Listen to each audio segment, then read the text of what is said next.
देवमोगरा माता का इतिहास। लगभग 1500 वर्ष पूर्व वर्तमान महाराष्ट्र राज्य के नंदुरबार जिले की अक्कलकुवा तहसील के पहाड़ी क्षेत्र में आदिवासी राजाओं का एक सुदृढ़ राज्य स्थापित था, जिसे दाब कहा जाता था।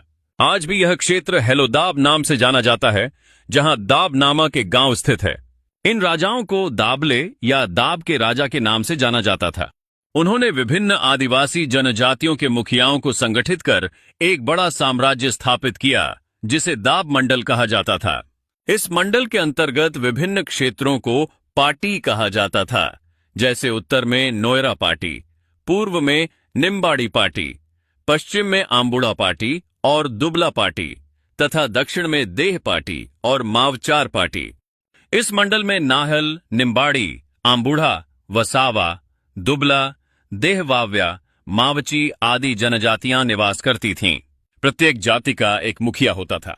दाब मंडल के पश्चिम में स्थित आंबुड़ा पाटी के प्रमुख शासक राजा तारहामल थे, जिनका शासन घाणीखुंट नामक गांव से चलता था।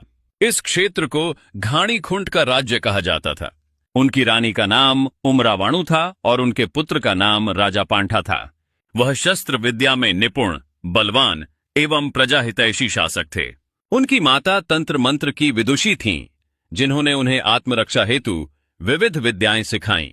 राजा पांठा की 9 रानियां थीं। पटरानी देवरूपन राजा कुठारिया की पुत्री थीं।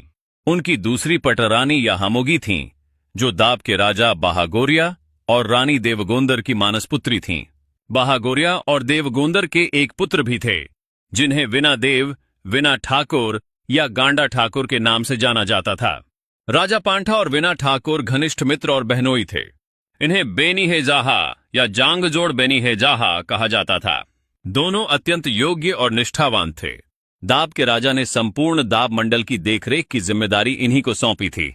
यद्यपि वे स्वयं राजा नहीं बने, किंतु उन्होंने आजीवन अपने कर्तव्यों का ईमानदारी से पालन किया। एक लोक कथा के अनुसार याहामोगी मावचार पार्टी के एक धनी आदिवासी किसान की 7 बेटियों में से चौथी थीं। उनका सौंदर्य अद्वितीय था, जिसके कारण उनकी बड़ी बहनों के विवाह में बाधा उत्पन्न होने लगी।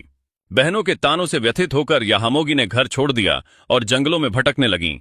उस समय क्षेत्र में 12 वर्षों का भयंकर अकाल पड़ा हुआ था। जंगल में मरणासन्न अवस्था में एक वृक्ष के नीचे पड़ी याहामोगी को शिकार पर निकले राजा बाहागोरिया ने देखा और उन्हें अपने घर ले आए। उन्होंने याहामोगी को अपनी पुत्री के समान पाला। याहामोगी को पोहली पांडर या याहा पांडर के नाम से पुकारा जाने लगा। युवावस्था में राजा पांठा ने याहामोगी से विवाह का प्रस्ताव